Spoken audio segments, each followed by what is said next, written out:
It's Wednesday, June 7th, 1939, and it's a mild, sunny afternoon. As the world reads the news of the Third Reich's resumption of its drive to expel the Jewish population within its ranks, Bergen County baseball fans do their best to focus on the clash of Comet ace Danny Dawson and Teaneck pitching titan Big Jim Sloan in a high school showdown for the ages.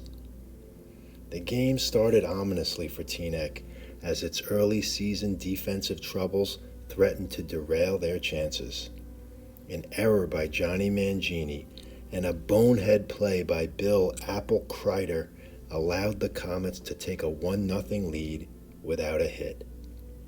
Dawson looked like he was at the top of his game, almost untouchable, as he struck out 7 of the first 11 batters he faced, including striking out the side in the third. It was batting star and Teaneck shortstop Johnny Thompson who finally got to Dawson with a clean single to lead off the fourth.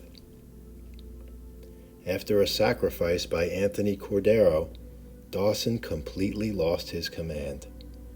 He inexplicably hit Johnny Mangini with a fastball and then issued free passes to Don Snyder and Jimmy Bell to force in a run and tie the score at 1-1.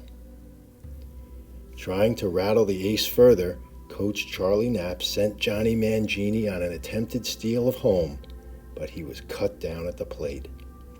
When Kreider grounded into a force play, the rally came to a conclusion with the score still tied. Frank Zerla led off the Comet fourth with a single for Hackensack's first hit, but Sloan stranded him there. When Big Jim stepped into the batter's box to lead off the Teaneck half of the inning, he unnerved his counterpart with a clean line drive to left.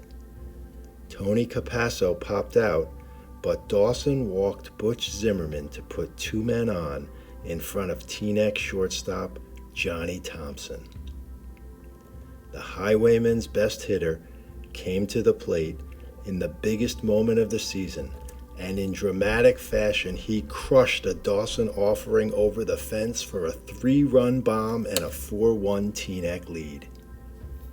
That was all for Dawson, as Coach Pat DiZenzo pulled his ace from the game and sent Howie Washburn to the hill. The clouding continued as Ant Cordero singled to center, Johnny Mangini walked, and Don Snyder drove in Cordero for a 5-1 margin. Mangini was gunned down trying to reach third on the hit, and Snyder was subsequently thrown out trying to steal second, but the damage was already done and Coach Knapp's aggressiveness had paid off.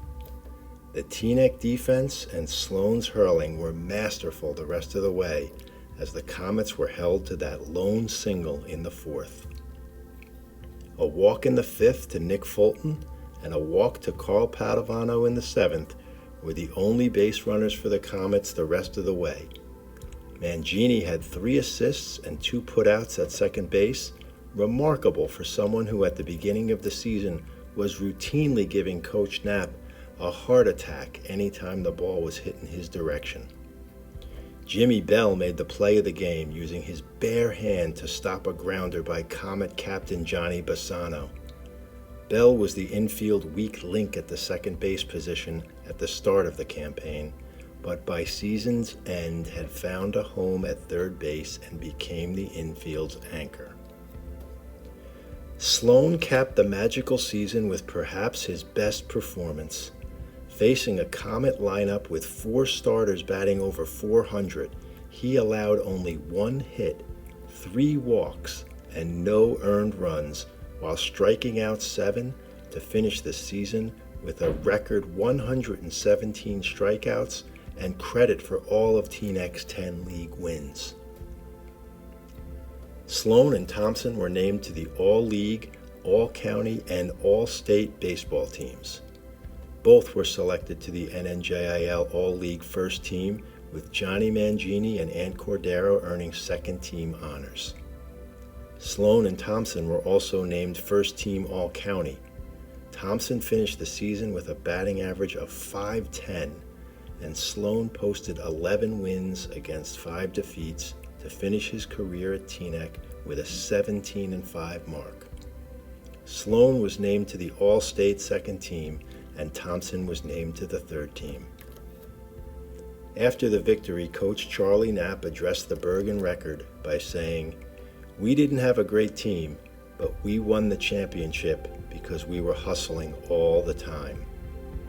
And he went on to add, "There is no doubt in my mind that Jimmy Sloan is the best pitcher I've seen in the county. Sloan is an exceptional high school pitcher, one of the best I've ever seen. His future offers unlimited possibilities if he is properly trained. I really believe Sloan is just beginning."